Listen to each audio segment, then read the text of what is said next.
For laughs. ये बेटा jokes हैं जस्ट एंटरटेनमेंट के लिए, कि आप ह्यूमर कैसे क्रिएट करते हो, किसी भी बात में ह्यूमर क्रिएट करना। तो फर्स्ट जो है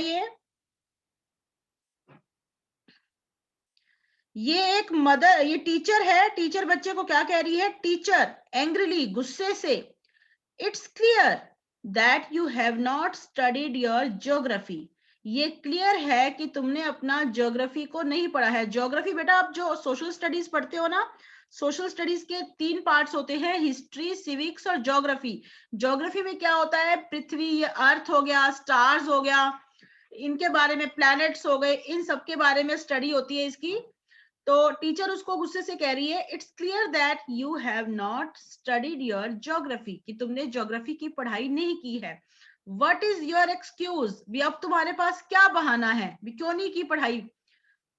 दक्षित, इस बच्चे का नाम दक्षित है, वो कहता है, well my dad says that the world is changing every day. वो कहता है मेरे पापा कहते हैं कि दुनिया जो है ना हर रोज बदल रही है, वर्ल्ड तो रोज ही चेंज हो रहा है।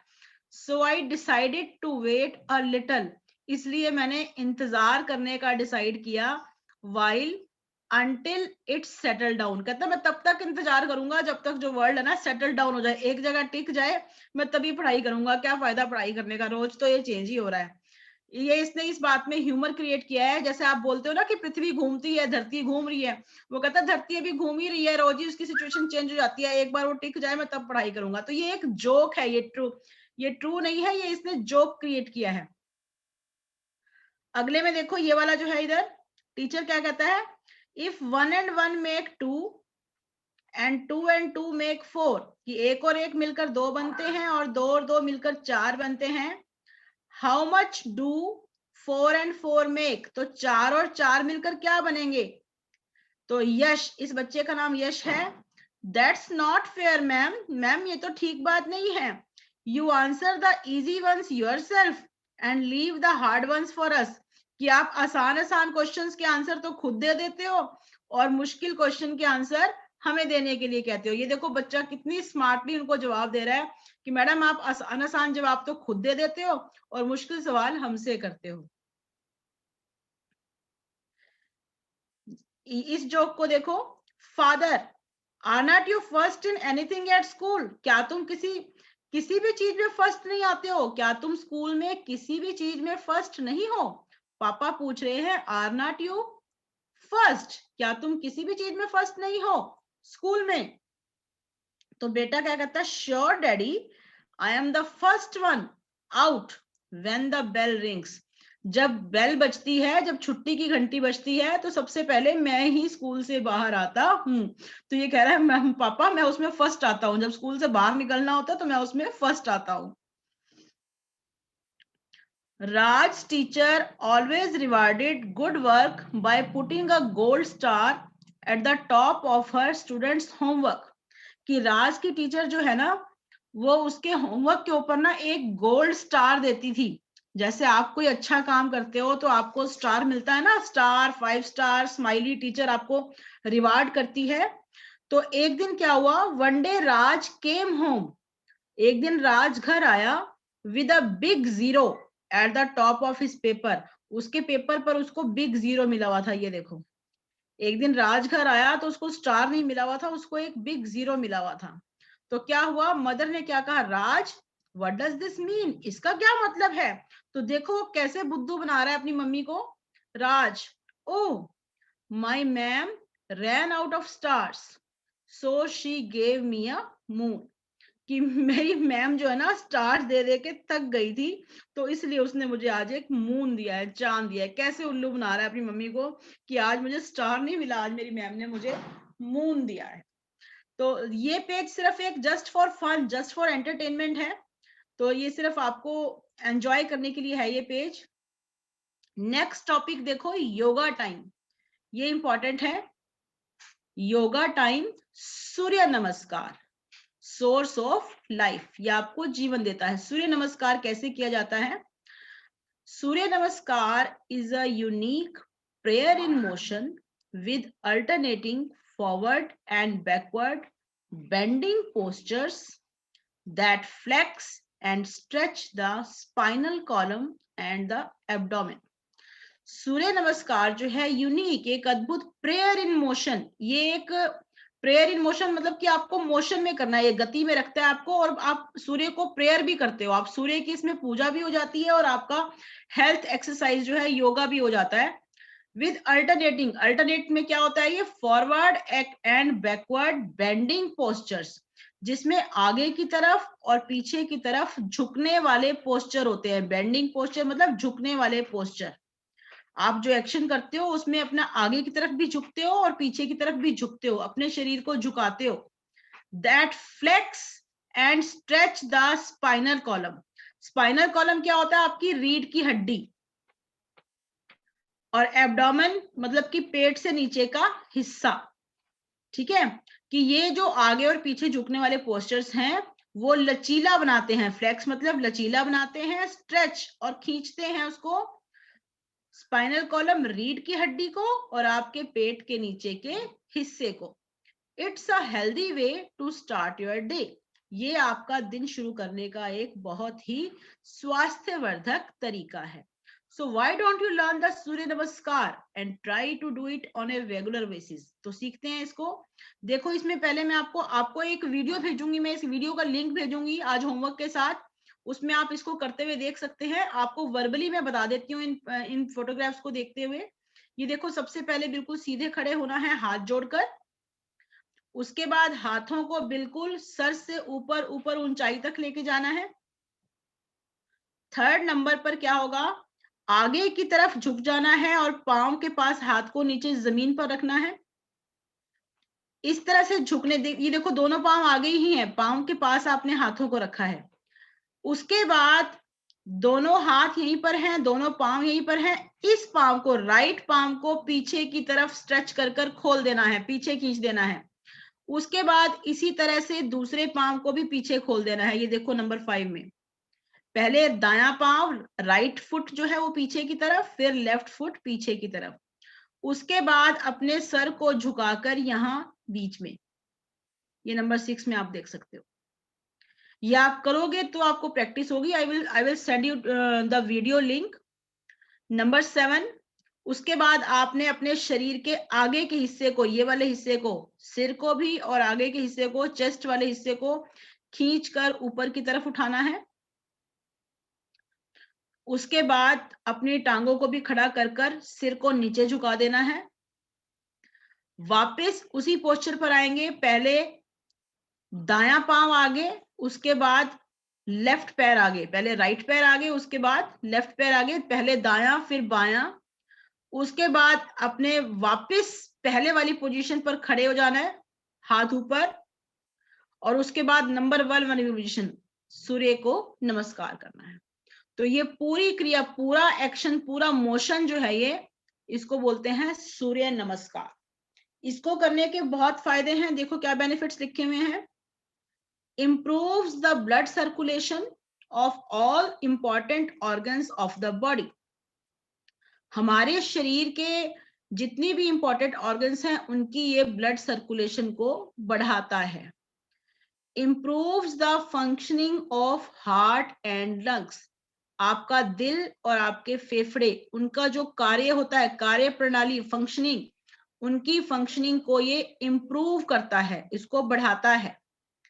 strengthens the muscles of arms and waist। Arms मतलब बाजुएं, वेस्ट मतलब कमर।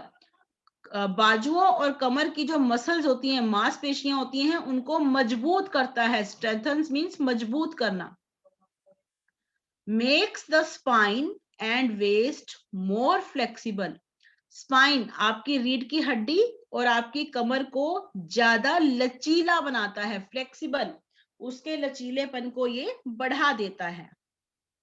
helps in reducing fat around the abdomen and thus reduces weight। ये आपके फैट को रिड्यूस करता है अराउंड द एब्डोमिन। आपके पेट और कमर के जो चारों ओर फैट होती है, एब्डोमिन पेट और कमर का जो हिस्सा होता है उसके चारों ओर की फैट को रिड्यूस करता है, कम करता है, और इस तरह से ये आपके वजन को भी कम करता है। improves digestion। आपकी पाचन शक्ति को ये बढ़ाता है and keeps the body healthy, और आपके शरीर को स्वस्थ रखता है। Improves concentration power of mind, आपके दिमाग की जो एकाग्रता शक्ति होती है, कंसंट्रेट करने की पावर, हम बोलते हैं ना आपको अपना माइंड कंसंट्रेट करो, ध्यान लगाओ, तो आपकी ध्यान लगाने की शक्ति को ये बढ़ाता है। तो सूर्य नमस्कार के बहुत फायदे हैं। अब आप कहोगे कि एग्जाम में कैसे आ सकता है, तो एग्जाम में आपको आ सकता है कि right the benefits of Surya नमस्कार, right some benefits of Surya नमस्कार। तो आप ये जो ये सेंटेंस है इनको आप लर्न कर सकते हो कि व्हाट इज सूर्य नमस्कार। ये सूर्य नमस्कार की ये डेफिनेशन हो गई, ये वाली सारी ऊपर वाली, ये सूर्य नमस्कार की डेफिनेशन है कि सूर्य नमस्कार क्या होता है। राइट सम बेनिफिट्स, 2 क्वेश्चंस बनते हैं इसमें, what do you mean by Surya Namaskar and what are the benefits of Surya Namaskar. Okay, let's move to another page. Table manners, here are some good manners that everyone must take care of while at the table। यहाँ पर कुछ good manners दिए गए हैं जिनको कि सभी को ध्यान रखना चाहिए जब भी आप टेबल पर बैठते हो। Number 1, napkin in your lap, कि अपनी गोदी में, लैप का मतलब है गोदी, अपनी गोदी के अंदर नैपकिन बिछाओ खाना खाने के समय, ताकि कुछ गिरे तो वो आपके कपड़ों पे ना गिरे। Use your please and thank you, जब भी आपको टेबल पर कुछ खाने के लिए चाहिए, आप किसी को कुछ पास ऑन करने के लिए कहते हो, सब्जी का बाउल या कुछ भी, तो प्लीज का यूज करो। और जब भी कोई आपको कोई खाना पास ऑन करके देता है तो उसको आप थैंक यू जरूर बोलो। टेक जस्ट राइट बाइट्स, छोटे छोटे टुकड़ों में खाना। राइट बाइट्स मतलब कि जितना आपका पोर्शन होना चाहिए एक बाइट के अंदर उतना ही होना चाहिए, वो बहुत ज्यादा या बहुत कम नहीं होना चाहिए। अगर आप ठूस ठूस कर खाते हो, बड़े बड़े बाइट खाते हो, तो वो भी गंदी बात है। और अगर आप राइस खा रहे हो और अगर आप एक एक दो दो दाने राइस के लेके खा रहे हो चम्मच में, तो वो भी गलत बात है। तो टेक जस्ट राइट बाइट्स, जो आपका निवाला है, बाइट्स का मतलब है एक सिंगल निवाला है, वो बहुत ज्यादा बड़ा भी नहीं होना चाहिए, बहुत ज्यादा छोटा भी नहीं होना चाहिए, वो एप्रोप्रिएट, ठीक होना चाहिए। Wait for your turn to talk, अगर आप किसी से बातचीत कर रहे हो तो पहले दूसरे व्यक्ति की बात अच्छे से सुनो, उसकी बात खत्म होने के बाद ही अपनी बात शुरू करो। ये नहीं कि एक व्यक्ति बोल रहा है और आप बीच में उसकी बात काट के बोल रहे हो, this is not good manners. तो वेट फॉर योर टर्न, अपनी टर्न की वेट करो बात करने के लिए। Take your dishes after eating, खाना खाने के बाद अपने बर्तन स्वयं रखो। ये ऐसा नहीं है कि जहां पर आपने खाना खाया वहीं बर्तन छोड़ दिए कि कोई दूसरा उसको उठा के लेके जाएगा, आपकी मदर या घर में कोई भी और है। तो you are grown up now, you are not a small kid. खाना खाने के बाद अपने बर्तन उठाकर खुद रखो। Chew with your mouth closed, जब आप खाना को चबाते हो, आप खाने को चबाकर खाते हो, तो अपना मुंह बंद करके चबाओ। मुंह खोल के या तरह तरह की आवाजें निकालकर, कुछ लोगों की आदत होती है कि जब वो खाना चबाते हैं तो पच पच की आवाज करते हैं। Very bad manners. मुंह से आवाज बिल्कुल नहीं आनी चाहिए जब भी आप अपना खाना चबाते हो, और कोशिश करो कि आप अपना मुंह बंद करके खाने को चबाओ। यूज योर इंडोर वॉइस, इसका क्या मतलब है? इंडोर वॉइस, अपने अंदर की आवाज सुनो कि आपका शरीर कितना खाना खाना चाहता है। ये नहीं कि पेट भर गया है, अच्छा लग रहा है, फिर भी खाना ठूसे जा रहे हैं, नो। तो अपने अंदर की आवाज, ब्रेन जैसे ही आपको देता है, आप उतना ही खाना लो जितना आप खा सकते हो। तो इंडोर वॉइस, ज्यादा शोर करने के बजाय, बाहरी उठका पटकी करने के बजाय, इस सेल्फ अंडरस्टैंडिंग जो चीजें होती हैं वो आपको करनी चाहिए। Elbows off the table and sit up tall, इसका मतलब ध्यान से सुनो। एल्बोज, आपकी कोहनियां, ऑफ द टेबल, टेबल से नीचे होनी चाहिए। ये देखो, ये व्यक्ति टेबल पर, ये चेयर पर बैठा है, तो कुछ लोगों की आदत होती है टेबल पर हाथ रखकर ना अपनी कोहनियों को टेबल पर टिका देते हैं। तो खाना खाते हुए कोहनियों को टेबल पर रखना, ये बैड एडिकेट्स होते हैं, इसको मैनरफुल वे नहीं माना जाता है। कि एक तो कोहनियां आपकी टेबल के ऊपर नहीं होनी चाहिए, और सिट अप टॉल, बिल्कुल सीधे होकर बैठो, पीछे की तरफ झुककर या आगे की तरफ झुककर या सिर झुकाकर, कमर को गोल कर कर नहीं बैठना है आपको। Food to mouth, not mouth to food, इसका मतलब ध्यान से समझो कि आपको खाने को अपने मुंह तक लाना है, फूड टू माउथ, खाने को अपने मुंह तक लेकर आना है, अपने मुंह को खाने तक नहीं लेके जाना।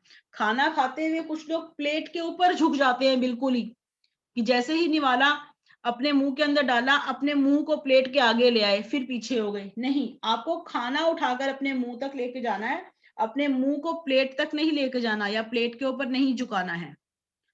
Don't complain about the food, खाने के बारे में शिकायत नहीं करनी चाहिए। कुछ लोगों को आदत होती है कि वो खाने में कमी निकालते रहते हैं कि खाना अच्छा नहीं बना, इसमें नमक कम है, इसमें मिर्ची ज्यादा है, इसमें ये कच्चा है, ये ऐसा है, ये वैसा है। नो, खाने का अपमान कभी नहीं करना चाहिए, फूड की इंसल्ट मत करो। खाना जो भी मिलता है आपको, सब लोग खाना अपने हिसाब से बहुत अच्छे से बनाते हैं, तो फूड की रिस्पेक्ट करनी चाहिए। Do not complain, bad manners है कि आप टेबल पर बैठकर खाना खा भी रहे हो और उसकी शिकायत भी किए जा रहे हो, it is bad manners. So do not complain about the food. इसमें कुछ इंपॉर्टेंट पॉइंट्स लिखे हुए हैं 4, इनको भी पढ़ना जरूरी है। Hand washing both before and after eating, it is important कि खाने के बाद में भी और खाने से पहले भी हाथ जरूर धोने चाहिए। It is considered important to finish each item on the plate out of respect for food being served. देखो, ये भी बहुत इंपॉर्टेंट है कि आप अपनी प्लेट में जितनी भी चीजें लेते हो उसमें सभी चीजों को खत्म करो, चाहे वो सैलेड हो, रायता हो, सब्जी हो, रोटी हो, चावल हो, कुछ भी हो, whatever you are having in your plate, तो फिनिश इट कंप्लीटली। कि उससे क्या होती है कि फूड जो आपको सर्व किया गया है उसकी रिस्पेक्ट करो और अपनी सारी चीज को खत्म करो। नंबर 3 बहुत इंपॉर्टेंट पॉइंट है, ये आपको ज्यादा देखने में नहीं मिलेगा, इसको ध्यान से सुनो। It is a good idea to wait for all. भी ये एक बहुत अच्छी बात होती है कि आप सभी का इंतजार करो। किस लिए? स्पेशली एल्डर, स्पेशली बड़ों का। To finish their food before getting up. अगर आप पूरी फैमिली के साथ बैठ के खाना खा रहे हो तो ये ध्यान रख लो, स्पेशली जब तक आपके बड़े खाना खा रहे हैं, भी सब लोग खाना जब तक खत्म नहीं कर लेते तब तक वहां से उठना नहीं चाहिए। थोड़ा बैलेंस बनाकर चलना चाहिए। ये नहीं कि आपने फटाफट से जल्दी से खाना खाया और आप उठ के वहां से चले गए और बाकी लोग बैठे हुए खाना खा रहे हैं। जब आप फैमिली के सभी मेंबर्स के साथ बैठे हुए खाना खा रहे हो, स्पेशली बड़े जब बैठे हैं, तो आप वेट करो कि सबका खाना खत्म हो जाए, तभी वहां से उठना चाहिए।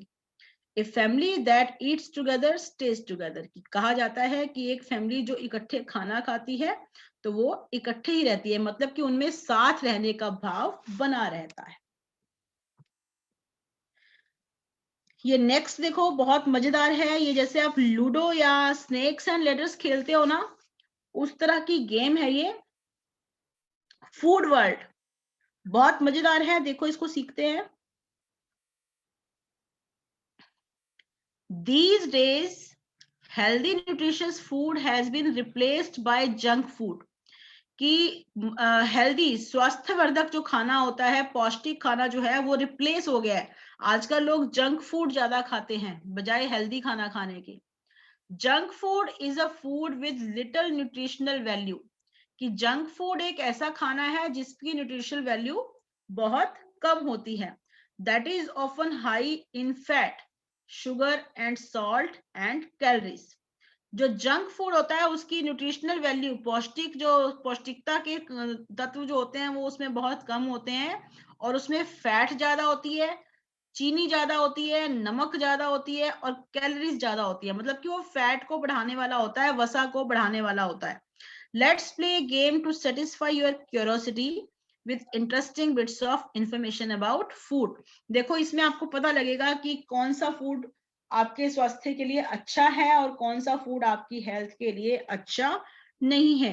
तो लेट्स स्टार्ट द गेम। ये देखो, लूडो में जैसे आप डाइस से खेलते हो तो डाइस में क्या लिखा हुआ है? स्टार्ट 1 और 6। जब तक आपका 1 या 6 नहीं आएगा उस प्लेयर की गेम स्टार्ट नहीं होगी। आप कितने भी प्लेयर्स खेल सकते हो, जिसके साथ भी आप खेल रहे हो, जब तक 1 या 6 नहीं आएगा तब तक आपकी बारी स्टार्ट नहीं होगी। ठीक है, बारी स्टार्ट होने के बाद जो भी जिसका आए उस नंबर से खेलोगे आप। 1 2 3 4 5 6 7 जिस भी आएगी आप अपनी गोटी जो होता है आपका जो काउंटर होता है आप वो रख सकते हो। जैसे ही 8 पे आएगा, अगर किसी प्लेयर की गोटी जो है वो 8 पर आ गई, तो ब्रेड बटर एग्स एंड चीज गिव्स यू एनर्जी। तो ब्रेड, बटर और चीज जो है, एग्स हैं, वो आपको एनर्जी देते हैं। टेक वन मोर चांस, उसको एक बारी और मिलेगी। तो जिसका 8 पे आएगा उसको एक बारी और मिलेगी, एक टर्न उसकी और आएगी। उसके बाद 9, 10, 11, अगर किसी का 11 पे आ जाता है तो क्या लिखा हुआ है यहाँ पर?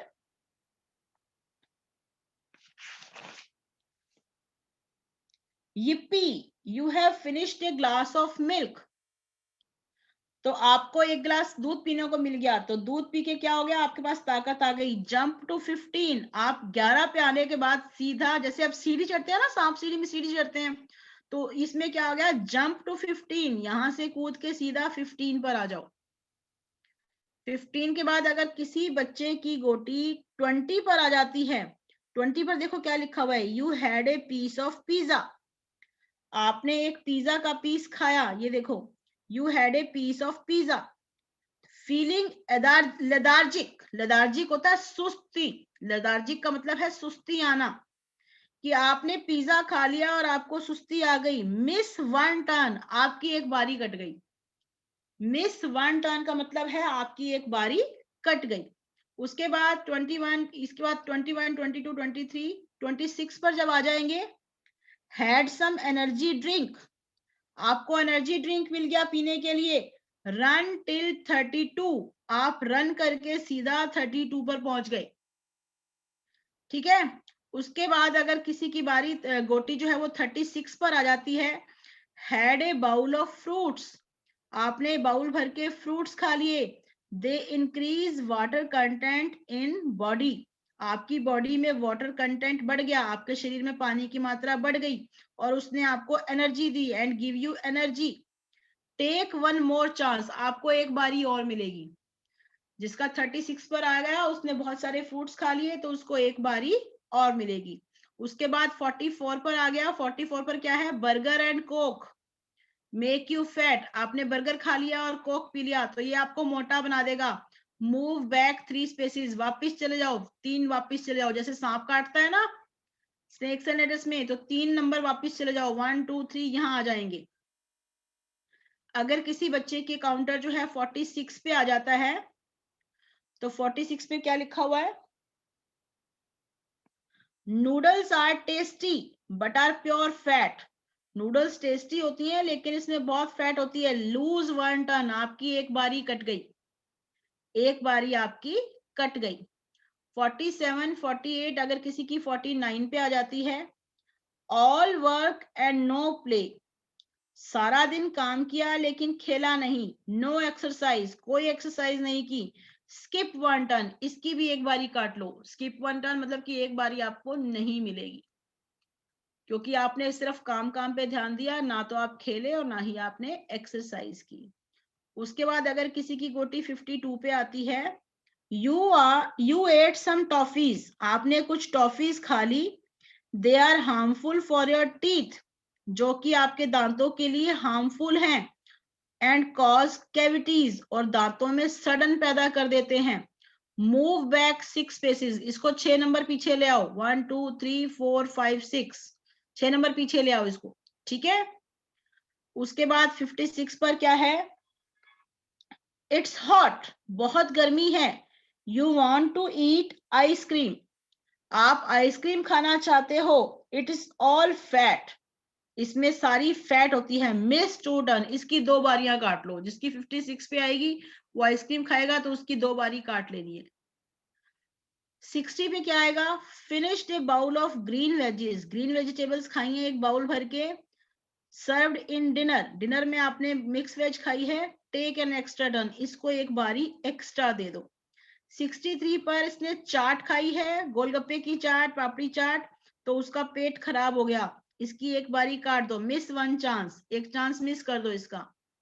उसके बाद 68 पे एंजॉय रिफ्रेशिंग सैलेड, सलाद खाई इसने प्लेट भरकर। टेक वन मोर चांस, इसको एक बारी एक्स्ट्रा मिलेगी। उसके बाद 72 पर pastries, cakes and pastries, still having fatty food, तो केक्स और पेस्ट्रीज भी फैटी फूड होता है। गो बैक टू स्टार्ट, मतलब कि सारा घूम के बिल्कुल स्टार्टिंग पे आ गया वो, बिल्कुल स्टार्टिंग में, जैसे लंबे वाला सांप काटता है, बिल्कुल स्टार्टिंग में पहुंच जाता है, तो ये वही है, गो बैक टू स्टार्ट। जहां यहाँ पर जिसकी गोटी आ जाएगी वो बिल्कुल स्टार्टिंग में आएगा। ओके, तो इसी तरह से यहां से चलते हुए ये 80 पर जब आएगा तो ये अपनी आपकी गेम फिनिश हो जाएगी। अगला टॉपिक है crispy chips. Crispy chips, George क्रम, a chef at the Carrie Moon's Lake house in Saratoga Springs, New York, was trying to serve a customer French fries in the summer of 1853. तो जो George क्रम है, ये एक chef था। कहां पर था ये? उसके प्लेस का नाम है कैरी मून्स लेक हाउस, और ये जगह का नाम है सैराटोगा स्प्रिंग्स, न्यूयॉर्क। न्यूयॉर्क एक सिटी है, ये उस जगह का नाम है सैराटोगा स्प्रिंग्स। वो ट्राई कर रहा था अपने कस्टमर को क्या देने की? French fries. वो फ्रेंच फ्राइज सर्व कर रहा था उसको इन 1853। क्रम, जो क्रम इस व्यक्ति का नाम था, serve it to the customer, उसने उस कस्टमर को सर्व किए फ्रेंच फ्राइज। हु कंप्लेंट, जिसने क्या शिकायत की? That the potatoes were too thick, कि आलू जो है वो बहुत मोटे कटे हुए थे। फ्रेंच फ्राइज देखिए ना, आप खाते हो ना जाके मैकडी पे या कहीं पर भी, फिंगर चिप्स जिसको बोलते हो आप, तो उसको वो सर्व कर रहा था। तो उसका कस्टमर जो है वो बार बार ये कंप्लेंट कर रहा था कि आलू जो है वो बहुत मोटे हैं। The customer kept sending his French fries back, customer जो है वो अपने फ्रेंच फ्राइज को बार बार वापिस भेज देता था। आस्किंग देम, वो क्या कहता था? To be made thinner and crisper, कि इसको पतला करो और क्रिस्प करो। क्रिस्प करो मतलब कुरकुरा करो, इसको पतला करके कुरकुरा करो। तो वो उसको कस्टमर जो है बार बार फिंगर फ्राइज जो है वो वापिस कर रहा था। Crum lost his temper, lost his temper का मतलब क्या होता है? गुस्सा आ जाना। तो क्रम को बहुत गुस्सा आ गया, उसने क्या किया? स्लाइस्ड द पोटैटोज, पोटैटोज को स्लाइस कर दिया, काट दिया। इनसेनली थिन, इनसेनली थिन का मतलब होता है बहुत ही बारीक। उसने आलूओं को बहुत ही बारीक काटा। एंड फ्राइड देम, और उनको फ्राई कर दिया।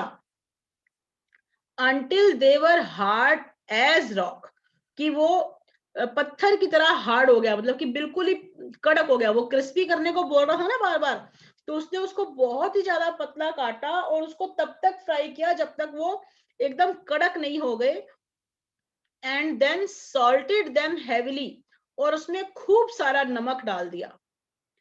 When served, जब उसको सर्व किया, the customer took a bite, customer ने एक बाइट लिया उसका, and then another, तब दूसरा बाइट लिया, then another, फिर और बाइट लिया, before proclaiming that the fried slices of potatoes were delicious। मतलब कि क्रम ने तो गुस्से में आके उसको अपनी तरफ से खराब करके दिया कि अच्छा तुझे पतले चाहिए और क्रिस्प चाहिए, ठीक है बेटा अब तू ले। उसने बहुत ज्यादा उसको पतला किया और बहुत ज्यादा कड़क फ्राई किया, लेकिन उसके कस्टमर को वो बहुत ही ज्यादा डिलीशियस लगे। तो इस तरह से पोटैटो चिप्स वर बॉर्न, इस तरह से पोटैटो चिप्स का जन्म हुआ। What is your favourite flavour of potato chips? तो यहाँ पर आप अपने चिप्स का जो भी आपका मनपसंद फ्लेवर है, आप चिप्स खाते हो तरह तरह के मार्केट से खरीद के, तो अपने मनपसंद फ्लेवर का नाम आप लिख सकते हो। Flavours around the world, in Germany the most popular flavour is paprika. Germany में जो सबसे ज्यादा पॉपुलर फ्लेवर है वो पेपरिका है। Indian chips are often prepared using exotic spices which are used in curries like masala, coriander and red chili. जो Indian chips हैं वो मोस्टली हमारे जो है ना चिप्स बहुत मसालेदार होते हैं, जो कि हम सब्जी में कड़ीज में डालते हैं। मसाला कौन कौन से? धनिया और लाल मिर्ची। तो जो हमारे इंडियन मसाले होते हैं, तो हमारे चिप्स भी इंडियन मसालों की तरह मसालेदार होते हैं। In Indonesia they make chips from cassava. Indonesia में चिप्स जो है वो कसावा से बनते हैं। In Greece oregano is the most popular flavour.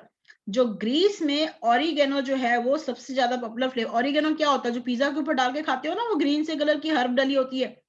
Pizza के ऊपर चिली फ्लेक्स और ऑरिगेनो एक हर्ब होती है, हर्ब का नाम है। तो ये सबसे ज्यादा पॉपुलर फ्लेवर है।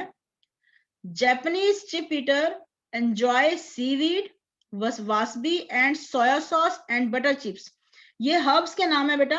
सीवीड ये हर्ब का नाम है जो समुद्र में उगते हैं। ये wasabi and soya sauce, soya sauce आपको मालूम है, और बटर चिप्स, मक्खन वाले चिप्स, ये लोग इनको खाना पसंद करते हैं। ये देखो एक बड़ा इंपॉर्टेंट इसमें चीज लिखी हुई है। क्या लिखा हुआ है? एक इंफॉर्मेशन लिखी हुई है। One of the main causes of the Great Famine in Ireland between 1845 and 1852 कि यहाँ पर ना एक वो प्रॉब्लम हुई थी कि उसमें एक पोटैटो डिसीज, आलू की बीमारी फैल गई थी, नोन एज पोटैटो ब्लाइट। उस बीमारी का नाम था potato blight. The shortage of potatoes led to the death of around 1 million people. कि जब आलूओं की उसमें कमी हो गई, तो उसकी आलूओं की कमी की वजह से जिन लोगों को आलू खाने की आदत थी, तो 1 मिलियन लोगों की डेथ हो गई थी। who were dependent on them, जो कि आलूओं के ऊपर ही निर्भर थे, क्योंकि वही उनका प्राइमरी फूड सोर्स था, वो आलू ही खाते थे वो। The word potato comes from the Spanish word पटाटा। एक स्पेन का एक वर्ड है पटाटा, तो पोटैटो नाम जो है उसी वर्ड से लिया गया है। मतलब कि कुछ लोग आलू खाने के इतनी लत लग चुकी होती है उनको कि वो आलू के बिना नहीं रह सकते। तो बेटा आज भी क्लास खत्म होने का टाइम हो रहा है, तो ये मैं आपको कल कराऊंगी। जो बचा हुआ है ये आपको इसके आंसर्स भेज दूंगी मैं आज, लेकिन ये मैं आपको ये लेसन जो है कल पूरा कराऊंगी। दिनेश सर आप सबको अनम्यूट कर दीजिए, अगर कोई बच्चा कोई क्वेश्चन पूछना चाहे तो पूछ सकता है। सब बच्चों को अनम्यूट कर दीजिए please.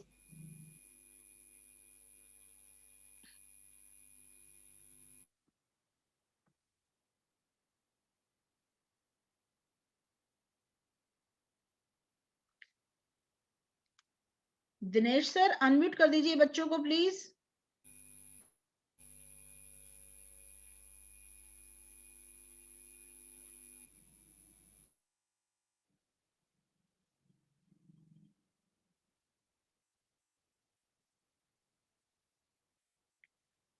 Are you getting me Dinesh sir?